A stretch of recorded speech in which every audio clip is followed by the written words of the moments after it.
All right. This week, first of all, we talked a little about the spies yesterday, but here we have a this week has Parshat Shelach, and there are two positive commandments and one negative commandment. This comes from a book which is called Mitzvot Hashem. It lists what all the 613 commandments are. So this is according to the Rambam. There's different opinions what the 613 commandments are, with small differences between them. But one of the commandments, the positive commandment, is to make tzitzit. Tzitzit, these strands that are on the corner of your garments. This is where it comes from in this week's parsha, right at the end. Also, there's another one to give challah. Challah is anytime you make a dough, make bread of a certain amount, is 42 what's called beitzim. 42 beitzim, which, how much is that today? I've never done it before. I never made took challah. I never really made baked bread. So in any case, it's mem-based beitzim, which mem-based beitzim must be something like about 2 loaves worth of bread. We can look it up. Sorry, I didn't look it up now. And there's a positive commandment, a negative commandment, and it is one of what we call the 6 constant commandments that's relevant to every Jew at every time, every place. And that is not to turn after your heart and after your eyes. Constant commandment for every Jew and every time, every place, not to go after your heart and after your eyes. The eyes and the heart bring about urges, and it's very natural to follow these urges. And when you do follow the urges of your heart and your mind, it releases tension. It gives you a certain comfort of a desire, and you feel that desire. It gives you a certain comfort. Well, here there's a commandment not to go after your eyes and your heart. You have to think in your mind, first of all, is this according to the Torah? Is this what the Torah wants to do? And after that, if you want a piece of cake, you have to think, is the cake kosher? Is today, it's a permissible to eat cake? Maybe it's on Shabbos, you should make Kiddush first. Maybe it's on a fast day, you shouldn't eat the cake.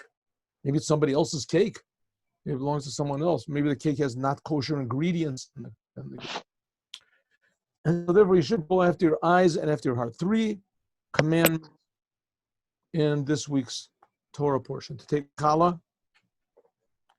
And it says that taking challah is one of the, it comes to fix up the sin of Chava. Women are the main ones that they take the challah. They bake the bread. This comes to fix up the sin of Eve, Chava. How they got Eve from Chava, I don't know, but Eve, the sin of Eve that she gave man to eat, and man was like bread, because he was made from the ground. It says, Afar min adama. It was made from the ground, and there was rain. Rain made this. There's also a very big Kabbalistic thing involved over here with arousals from below and arousals from above. But that's what man was, and man, because man sinned, and man was, so to speak, the dough of God, the Isa. Se'or shebe Isa. Okay, so now let's go back to where we were. Those are the 3 commandments. Let's go back to a little bit about the story, and then we'll go to the commandment of tzitzis. Let's see if we can get to it today.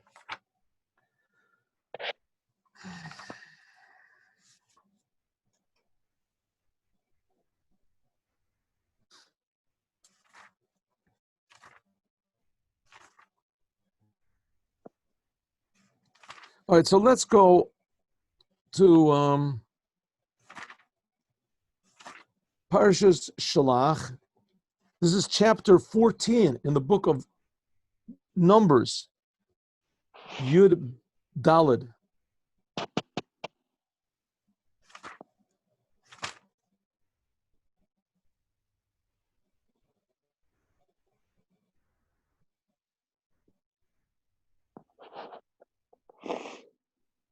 Okay, here, let's take it from sentence Chaf Zayin. Can we do it from sentence Chaf Zayin? Sentence Chaf Zayin. So the spies, they went through the land of Israel 40 days. They wandered 40 days in the land of Israel. Says they made like the shape of two sides of a square. Right? They went like this. They, what's called it? Excavated. I still can't think of the word. They surveyed the whole land of Israel and they came back.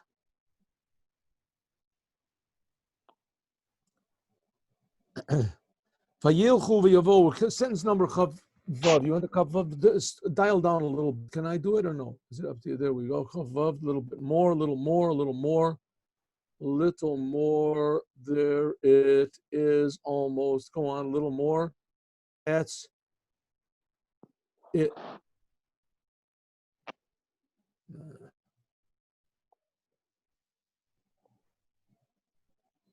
There we go. There, yeah. You back a little bit more. Here it goes. No. Chapter 14.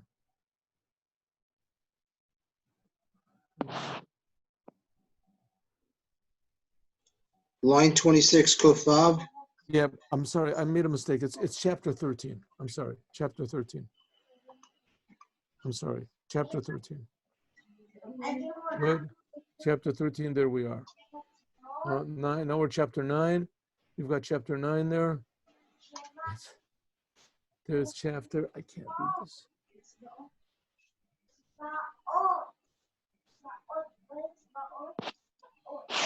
There it is. Oh, good. Okay, chapter 13. You go up to sentence number Chaf Vav. Sentence number Chaf Vav. Okay. Vayilchu vayavo el Moshe. They went and they came to Moshe. Ve'el Aaron, and to your Aaron. Ve'el kol hadas ben Israel, and to all the Jewish people. Sentence Chaf Vav, right? Yes. El midbar paran kadesha. Yeshiva Ohr davar, and they returned the report. Veskoleda vayirum espene oretz, and they showed them the face of the earth. Rashi, vayilchu vayavo'u. What does it mean vayilchu vayavo'u? They yavo, they all came back. What does it mean? They went and they came. It says lahakish halichasam lebiyasam. This is to equate the attitude that they had when they began their journey, began their surveillance of the land of Israel, and when they returned. Just as when they returned, they made up their mind to go against God. God said to go into the land of Israel. They came back with the idea to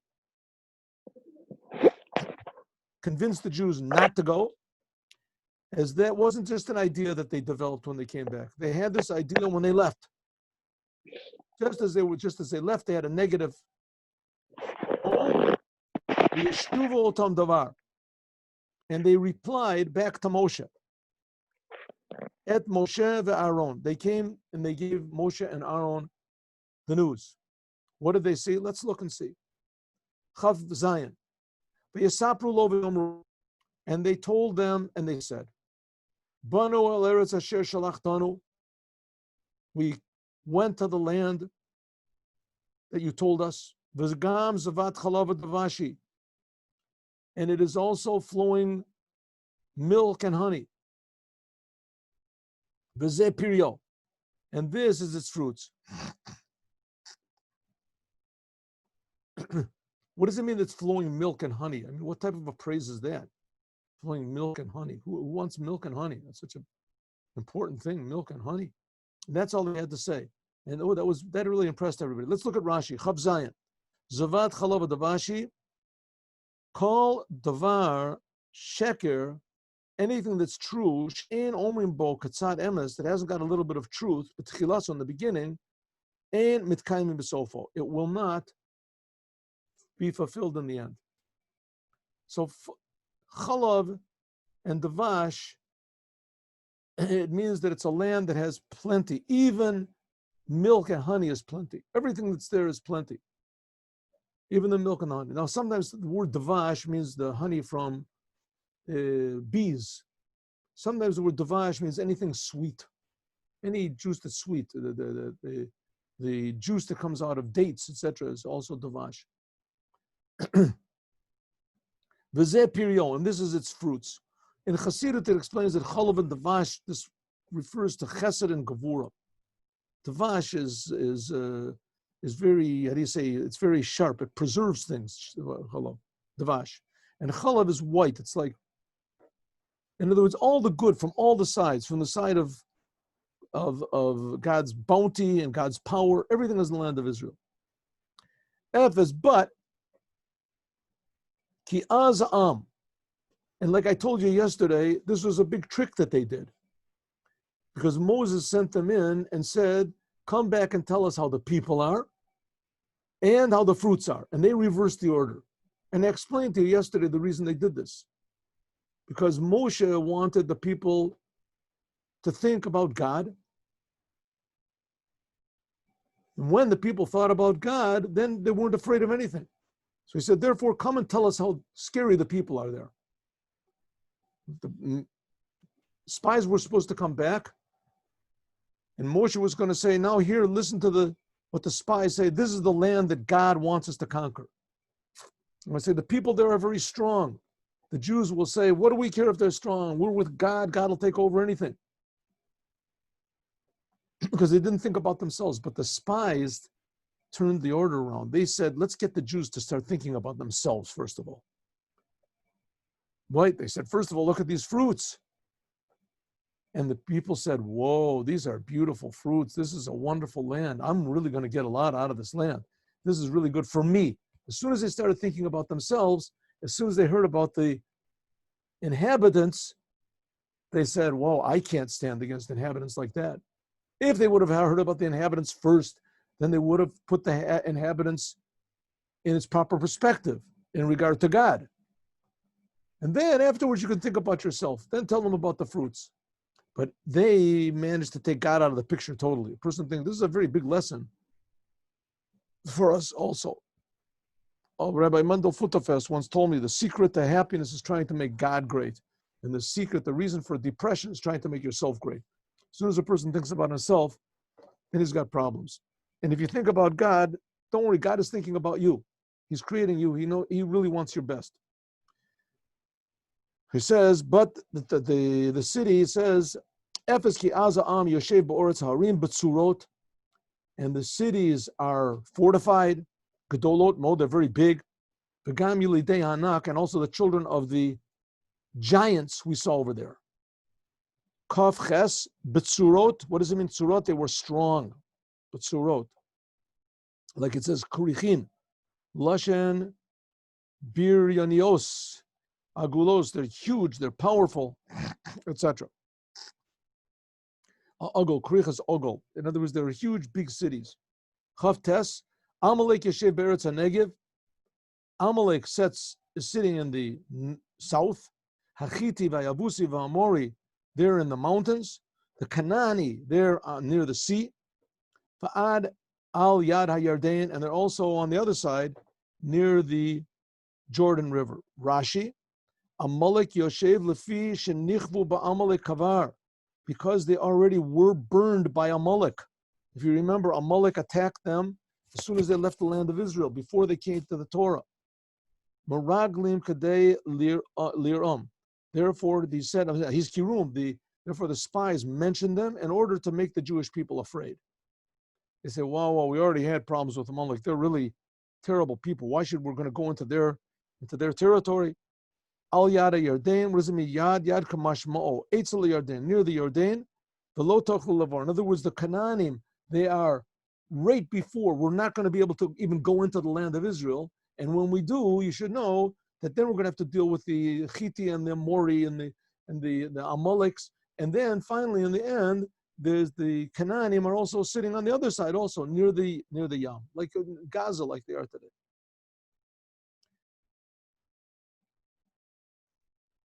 Says Lamed, Vayas Kalev et Am.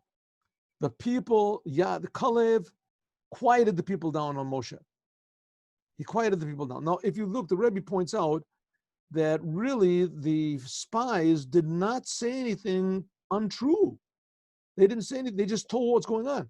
The only problem is they reversed the order. What did they say? We have beautiful fruits over there. And he said, but you should know the people are very strong and Amalek is here. And all they did was come back with an exact report. But Kalev understood what they were trying to do by mentioning the fruits. First, Kalev realized that they were trying to scare the people. Vayas Kalev as Am. Kalev made everyone quiet. Vayomer Ole Na'alev Yerashnoto. Let us go up and we can defeat it. Ki Yachal Nuchalo, because we are able to conquer them. Let's look at Rashi. Kalev Hishtik et Kahal et Kulam. Kalev kept them all quiet. Vayas Kalev. And he said, let's see, Vayas Kalev is El Moshe. He kept the people quiet about Moshe. What did he do? Listen to this. Lishmoa ma shedaber LaMoshe. He kept the crowd quiet by making them expect something that he was going to say about Moshe. Tziva Omar, he said, is this all that Ben Amram did? Right, this is all that he did. Everybody said, what is Moshe trying to do? He's trying to kill us, take us in the land of Israel. Kalev stood up and said, you think that's the only thing he did? I'll tell you some real things that he did. They thought, Shapur Ganasa, that he's going to stand up and say, Moshe, he did more bad things than you think. I can tell you some nasty secrets about Moshe. Because everybody was quiet. They all wanted to hear. Everyone wants to hear bad news. Umitoch she haya belibam al Moshe, because they all didn't like Moshe, bishvil davar al-meraglim, because of the words of the Meraglim already came back. Eshatku kulam, all of them were quiet. Lishmo ganusam. They figured that he was going to add and support the spies and tell them something. And the spies already had got the Jewish people grumbling. They already didn't want to leave their comfort zone in the desert. In the desert.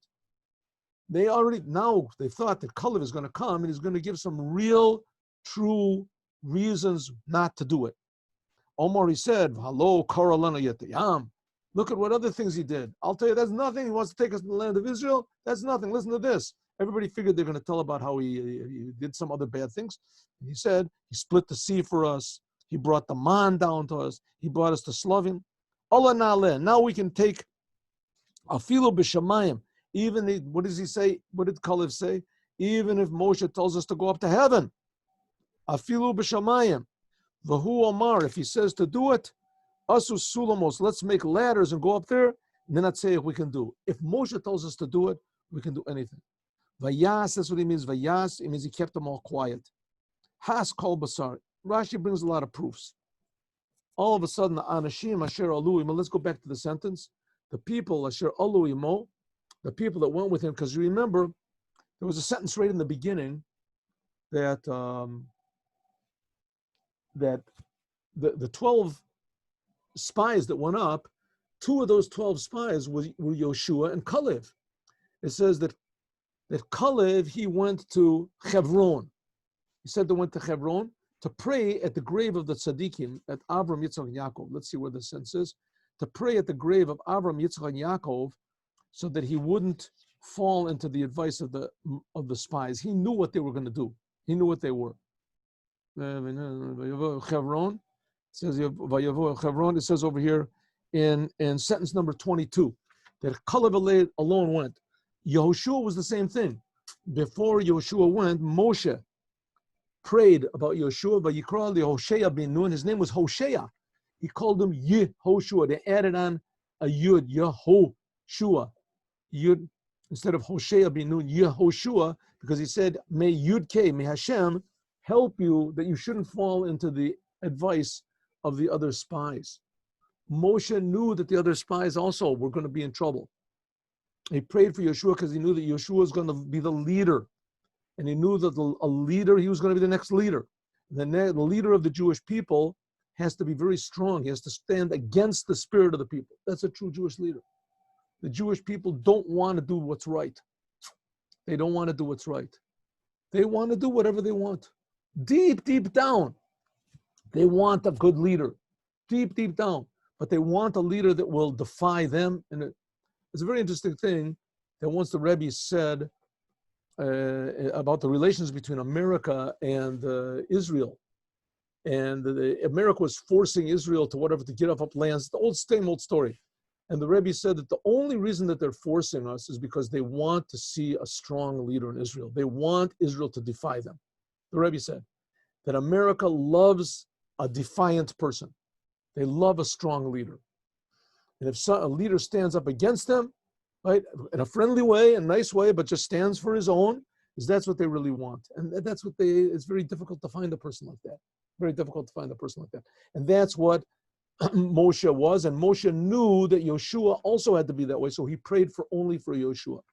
So Kalev says, everybody, let's be quiet. Did it work? Totally not. Let's see what everybody says. We're now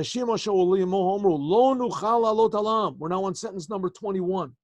We cannot go up and defeat these people. Ki chazaku mimenu. They are stronger than us. Says Rashi Lamed Aleph. Chazaku mimenu kiviyachol kalapi mailomru. Chazaku mimeno. Then they're stronger than God. They thought they were stronger than God, and for the reasons that we learned in the Sikha this afternoon. Right? Some of you weren't in the Sikha, but the Rebbe has the Sikha that the Jews thought that while they were in the desert and when they left Egypt, so God did everything for them.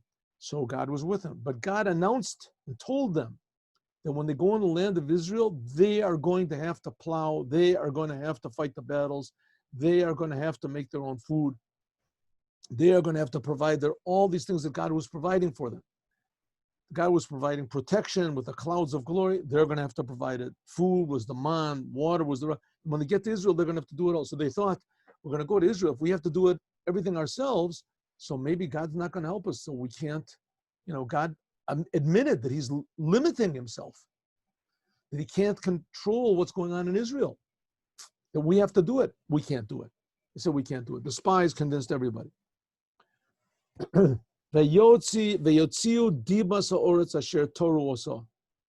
put out bad language about the land that they scouted out. The lands that we just now went through in order to case it out, to see what it is. It's a place that eats up all of its inhabitants. And all the people that were there were huge, huge people. Let's look and see. 1 second. Yeah, let's just do one more sentence. V'sham ra'inu as a Nephilim. We saw the Nephilim, Bnei Anak. These were the Nephilim that fell down. If you remember, there was also the Nephilim in the days of Noah. This is right before the flood. Bnei Anak, meaning Nephilim. These were the sons of the Nephilim. V'nehi be'einenu, and we were in our own eyes, kachavim, like we were like little grasshoppers. V'keino yinu be'einehem, and so we were in their eyes. And of course, this is the sentence that you can really use for how do you say, self-assertion, what do they call it? Believing in yourself. What does it say? That we were in our own eyes like grasshoppers. And because we looked at ourselves like grasshoppers, we were comparing ourselves to them. We forgot about Hashem. So in relation to these giant people, we are in our own eyes like nothing. As soon as you look at yourself like you're nothing, then they also look at you like nothing. Let's look at Rashi. Ochelet Yeshvei Lamed Beis. The land of Israel is a place, Canaan is a place that eats up its inhabitants. What does it mean? What does that mean? It eats up its inhabitants. I mean, they saw all these inhabitants. They saw all these big giants. They weren't eaten up. What does this mean? B'kol makom shavarnu, every place that we went, Matsanum kovrei metim. we found that they were burying their dead. V'HaKadosh Baruch Hu asa latova. But God did it for their benefit, for the benefit of the spies. Kadei shetirdom ba'avelus, that all of the inhabitants there would all be busy in their mourning. Right? They were mourning their dead. V'lo yitnu leiv la'ila, and they won't notice these spies that are walking around. He said all the people we saw were anshe midos. What does it mean, midos? Says Rashi, gedolim b'gavoim. They were huge and tall. V'tzarech letet lehem mida. You have to measure like Goliath. It says, you saw a person, you said, this guy I saw, he must have been 40 feet tall. As soon as you see him, he's so tall. The first thing you say is, wow, he must have weighed 500 pounds. He must have been, that's the first thing that you say when you see him. Like it says by Goliath, Gavahu sheish amos v'zarach. Zarach, it says his height was 6 amos and zerach. What is 6 amos? Like 9 feet tall or something. The Cain, and also Ish Madon, Ish Midah. These are talking about there were people that were the Nephilim. We saw the Nephilim. Who were the Nephilim? Anakim, mi b'nei Shem Chazai, the Azael, that they fell from heaven in the days of the door of Enosh. They fell in what is the door of Enosh? If you look over there, you'll see the door of Enosh was right after Cain killed Hevel. It was Enosh. It says over there, people started to worship all sorts of the stars and things like that. And the angels, there were some weird angels. The whole thing was incredible. All sorts of angels came down and they raped women, and the whole world was like San Francisco or something. The whole place was crazy. Okay, so we were in our own eyes. Shemanu omrim zeh lezeh. We heard. What does it mean? We were in our own eyes like little grasshoppers, and so we were in their eyes. How do we know what they were in their eyes? So Rashi says, we heard them say, look at those little ants. Ants. Yesh bekerim, yesh bekeris kanashim. Look, they look something like people. They look something like people. So everyone was afraid. Let's just do two more sentences. It says, "Vatisa kolo eda v'yidnu et kolam v'yivku am balayla hahu," and they wept on that night. What was the date that they returned? Tisha B'av. They returned Tisha B'av, and Moshe said that you were weeping this night. It's going to be bechi ledoros. You're going to weep for this generation until Mashiach comes. You're going to weep on the 9th of Av. That's where the temple was destroyed on the 9th of Av, and the first temple and the second temple was destroyed on the 9th of Av. But God willing, this year it's going to be a total geula and redemption before the 9th of Av. By the time the 9th of Av comes, will already be everyone in the land of Israel, including Avram. You'll get your ticket to be in the land of Israel. All the Jews will come, whoop, like that. You'll get your money back for your ticket. I don't know how the other Jews will get it. But. All right, let us learn a little bit of Pirkei Avos. Okay, rabbis, a little bit of Pirkei Avos.